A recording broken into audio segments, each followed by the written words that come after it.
I congratulate you, Dinesh, and welcome to the show. Thank you, Dennis. It's, as you sort of insinuated, not something to be happy about that we are at this juncture.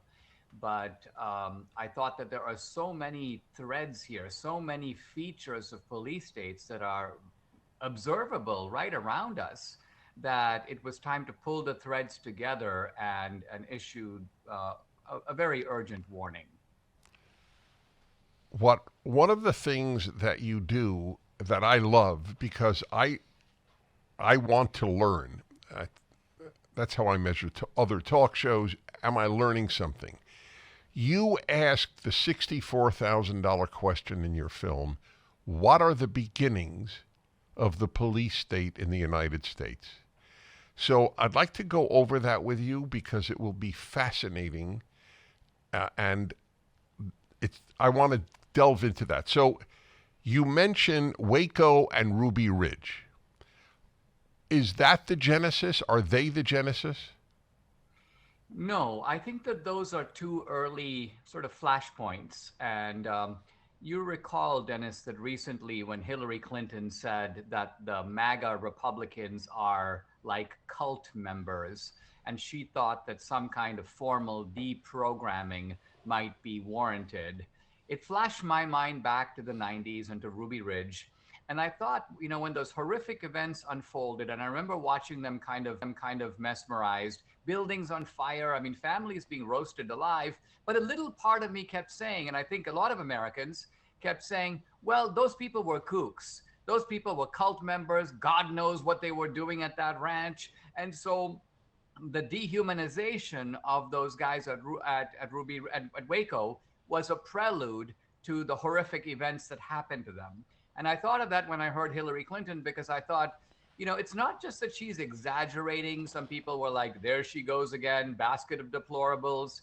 I think that she was very consciously dehumanizing her political opponents. And we know from history, we know from police states around the world, it's dehumanization that can lead to ostracism, that can lead to incarceration. Of course, in the Nazi case, could lead to extermination. So this is taking things down a very bad road.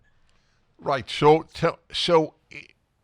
I was surprised, but not troubled. I thought you would say Waco and Ruby Ridge were the beginning. So where do you think it did begin? Dennis, I think it really began after 9/11. And it Mm-hmm. began after 9/11 because so many of us, me included, said that we need to enhance the powers of the police agencies of government. This is just not normal detective work. There's a crime, you then go find out who did it. You got to prevent these things from happening in the future. And so some of the old distinctions, which were there for a purpose, between, say, intelligence gathering on the one hand and criminal prosecution on the other, these all began to come together.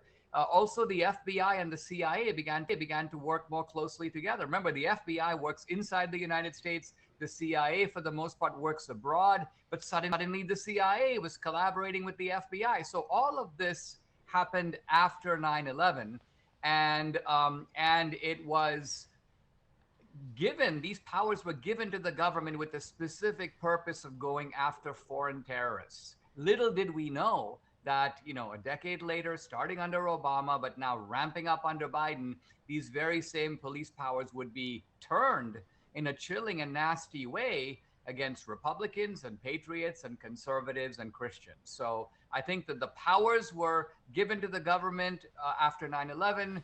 Obama realized I can turn these a very different way, and this has been ramped up under Biden. So we're going to continue. The movie opens tonight in 700 theaters around the country. How do people go and get tickets? There's only one way to get tickets. You cannot get them from Fandango. Don't just go to the theater looking for a ticket. Go to policestatefilm.net. Policestatefilm.net. All right, hold Put in your on. zip code. All right, It'll pull up the theaters. good. Okay, and it's all the connection is also up at DennisPrager.com. Back in a moment.